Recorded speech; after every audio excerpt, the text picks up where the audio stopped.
It's my 30th birthday, and I'm finally here, sitting on this old patient table, waiting for the surgeon. It's already been years of waiting just to be left alone to wait a little bit longer.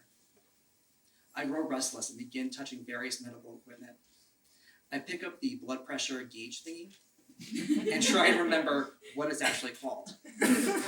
My mind starts to wander to all that has led me here. A couple years earlier, life has buzzed by. It was instilled into me by both my workaholic parents to take charge of life. It sounds cliche, but I always knew there was something out there waiting for me. Positive or negative, there was something that was going to make me special. Ever since I was little, I tried to imagine what life would be like when I was all grown up. I'd be married or happily single, have a house, and a career I would love to be at each day. Some of it was starting to take shape. I'd entered into the LGBTQ advocacy nonprofit world full on. I loved it. My friends and I joked about gay death, a phrase that refers to the early age of 30 when gay men are no longer need to be fun, attractive, or valuable. Well, at least the career and house wouldn't be too far off. But something was bothering me.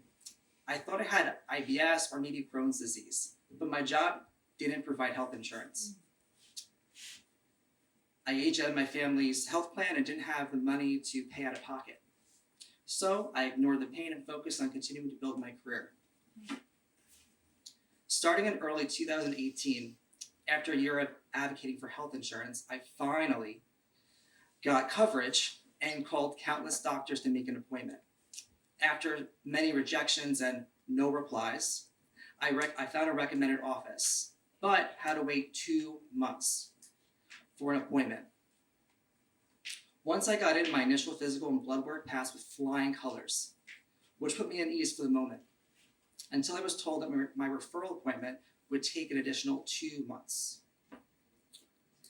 The weight hit me hard, and my self-esteem began taking a hit as the symptoms became worse. But once again, I kept pushing ahead and digging deeper into my passion for LGBTQ youth advocacy. When I met my current gastroenterologist, he asked a question that made me choke on my next breath. Do you have any awareness of gastro-related cancer in your family? For an instant, the memories came flooding back to me. When my mother was around my age, she had colon cancer. She had major surgery. I have childhood memories of her wearing this wig. My doctor orders a colonoscopy, but I have to wait 3 more months. After my colonoscopy, I received the results. I had thousands, or currently have thousands, of polyps littered throughout my colon. This is when I knew things were getting serious. He quickly referred me to a colorectal surgeon, but unlike previous wait periods, my initial meeting was scheduled within a week. Everything began to speed up. Leading up to my appointment, I had severe pain and bleeding, which drives me insane at work. It got so bad that I had to get an emergency CT scan and blood panel to investigate further. So now, I'm here, finally waiting in the doctor's office, sitting on that table, waiting again, playing with sigmomanographer. That's what it's called. When the doctor and his nurse walk in, I feel like a little kid who just got into trouble. The doctor says, "This is not a joking matter, John." I haven't the slightest clue what he'll say next. With a short breath and a look of disdain, he says, "You have stage 4 colorectal cancer. The CT scan showed your cancer spread to your liver. At most, you have 5 years to live." He pauses and stares at me as if the 5th year was quickly approaching. As if I agree to my assigned mortality, I simply ask, "Okay, what's the next step?" He talks about having major surgery to remove my colon. Can you even survive without one? As he goes into specifics, I drift off and retreat into my mind, my safe zone. I keep repeating, "Happy birthday, Johnny," to myself, thinking about how I'll break the news to my mother. I've just been diagnosed with a terminal disease on my 30th birthday. Talk about gay death.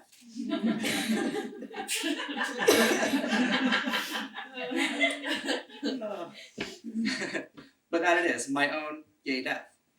I shake out of my safe zone and back into real time as my doctor finishes up with, so, are you ready to book a date for the surgery? I nod and walk to the scheduling department. It feels as casual as if I'm registering for a college class. The date is set just a mere 2 weeks from today. We shake hands and I'm out the door in under an hour.